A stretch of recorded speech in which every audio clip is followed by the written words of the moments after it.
Good evening, everyone. Hello, Mitzi. I hope you're all doing well. We'll adjust this mic. We've got Dragon's Lair. Let the games begin. Well, not quite yet. I still want to get over and do my This Week in Magic, and that's what this is today. You guys are joining me. I'm going to shoot it live.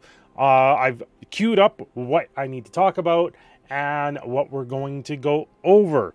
Quick update for you guys. I had a bit of an episode this morning. A situation that caused me not to be asleep anymore. At about 4 a.m. I was having some pains and ended up going in to get it checked out at the hospital. So I was there most of the day. I'm okay now. I'm back home. I'm rested. Everything is fine. There's nothing wrong other than the normal stuff.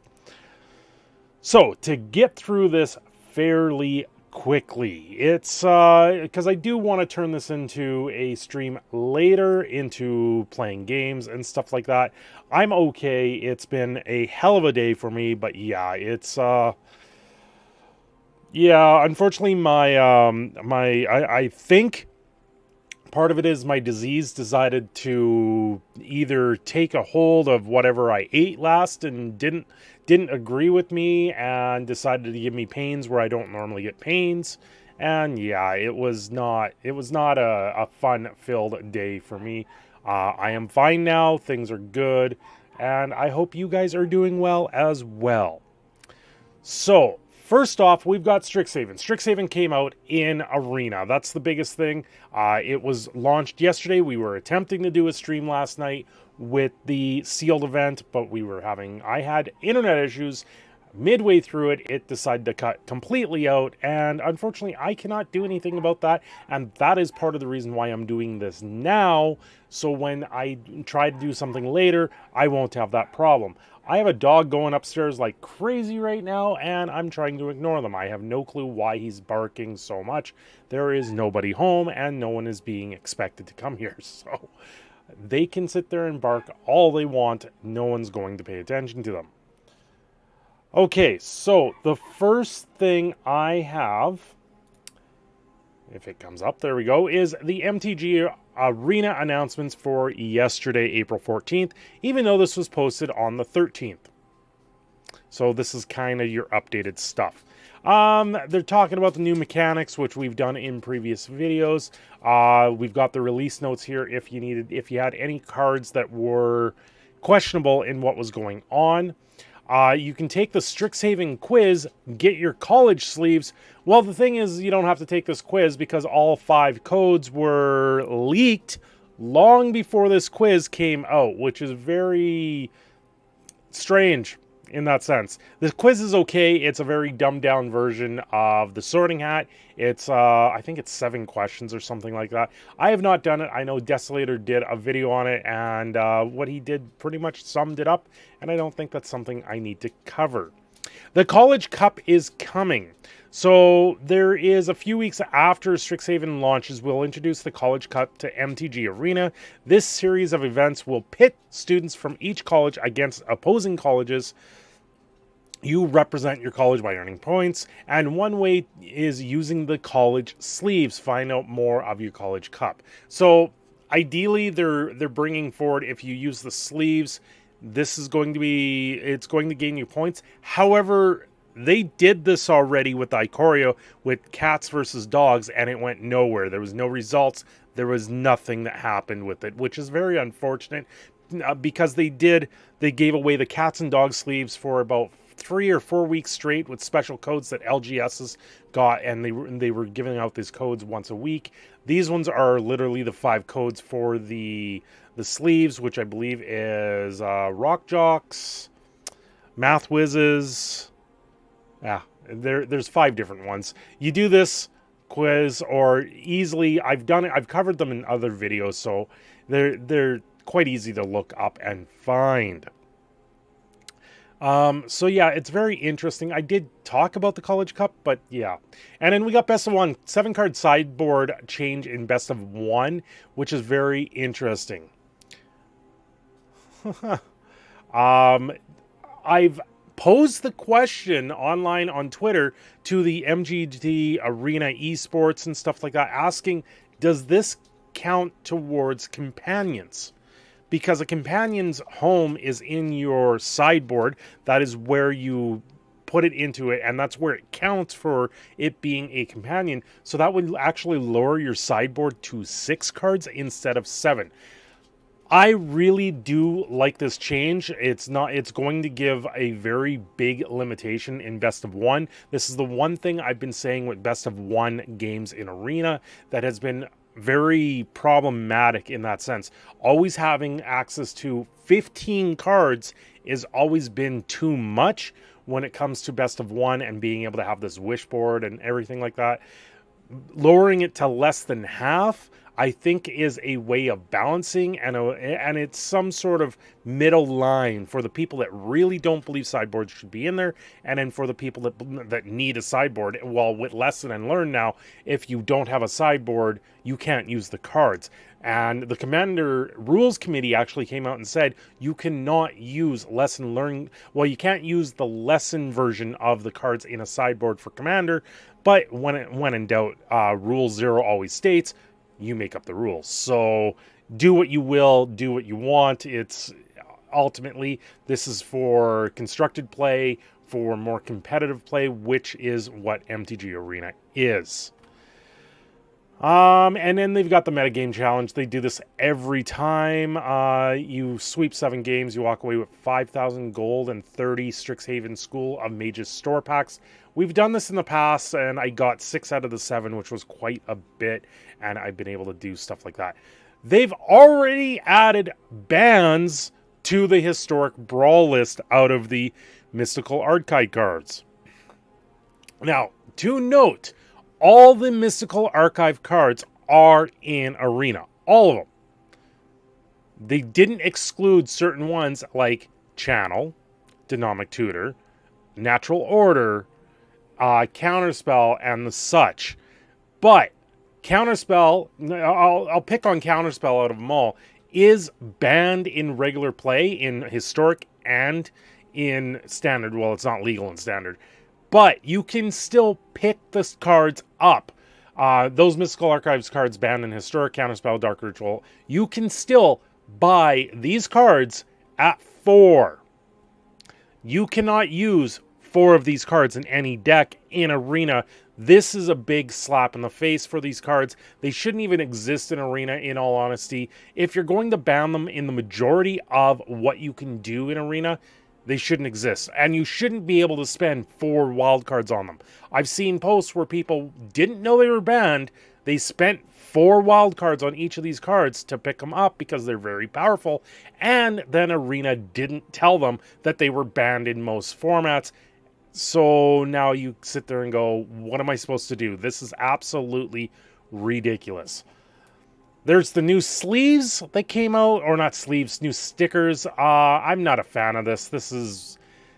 This to me is dumbing the game down to really less than the 13 plus rating on the packs. I think you can be a little bit more adult with these, and I don't like these. I haven't liked many of them. I don't even like the Hedrons that they came out with as well.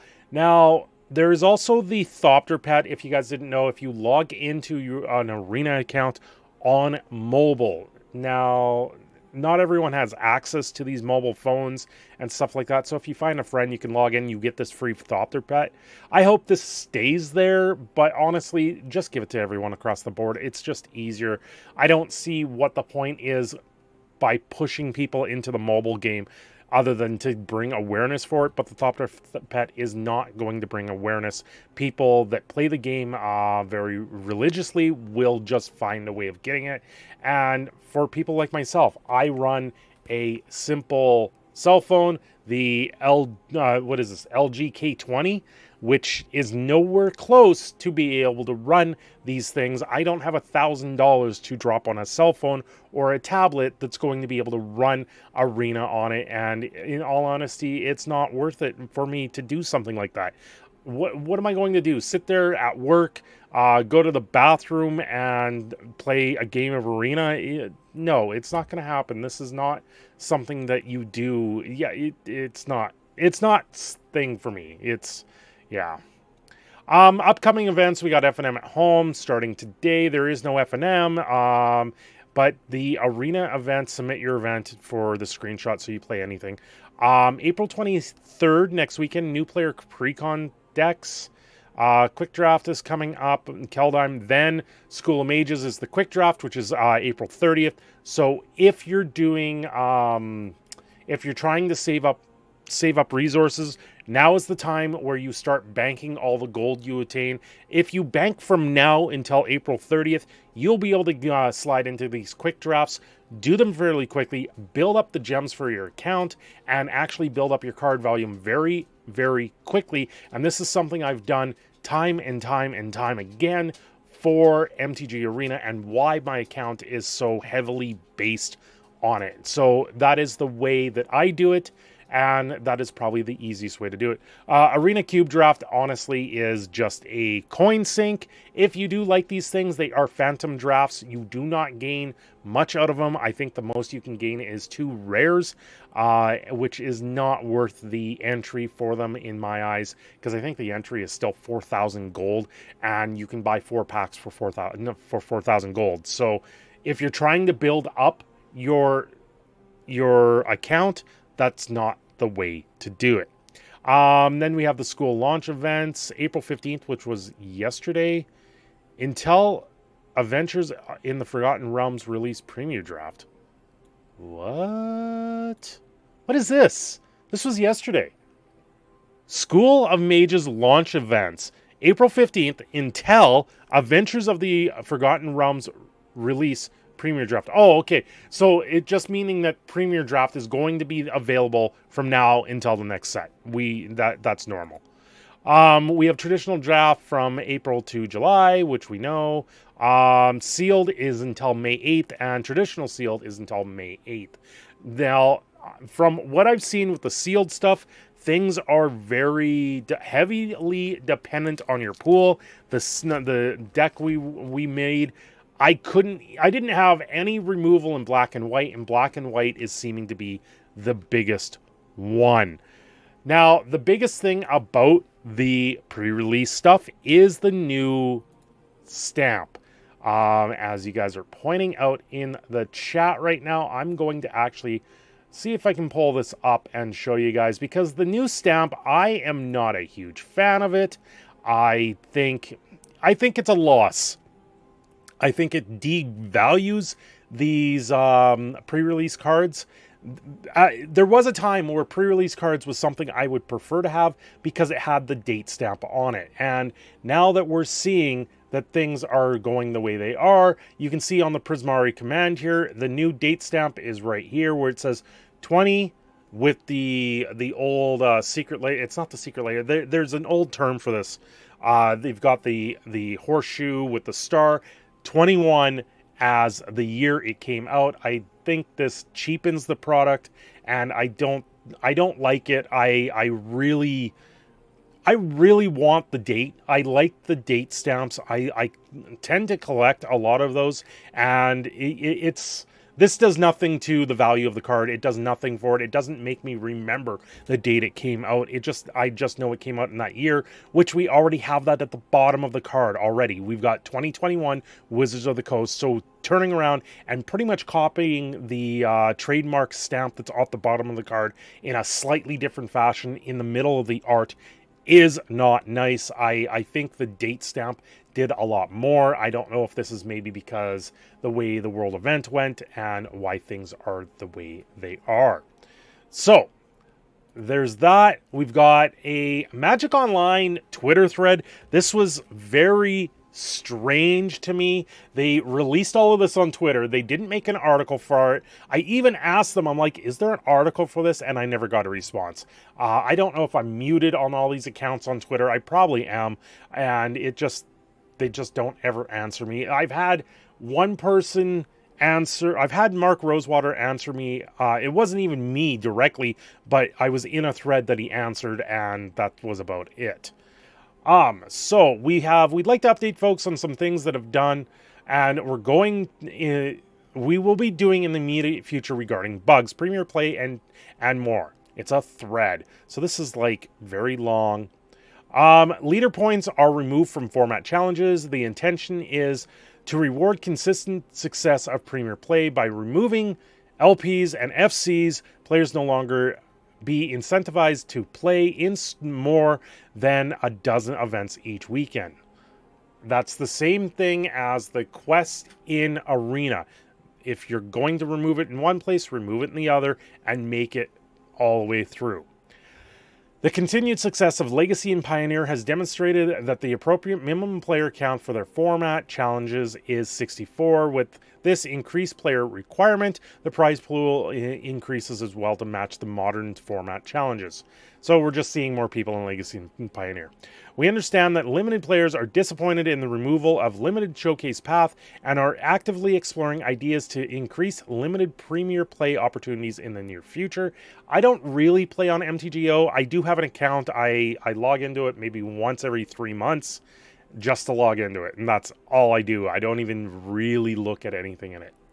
With yesterday's Strixhaven release alongside the card set, Oath of Druids, and several other cards now interact correctly with Grafdigger's Cage and similar effects. Transmogrify interaction fix is in the works, but unfortunately is not ready yet. Surprise, surprise, new set comes out, new bugs in the system. Tomorrow we will be releasing a hotfix to address issues arisen with Livala, Anzorius Renegade, and the dredge mechanic. Yay. We are aware of issues causing game lag, and while this is very large and complex issue to fix, it's also important to fix this important issue to fix. We are taking some immediate steps and actively investigating more options to improve performance.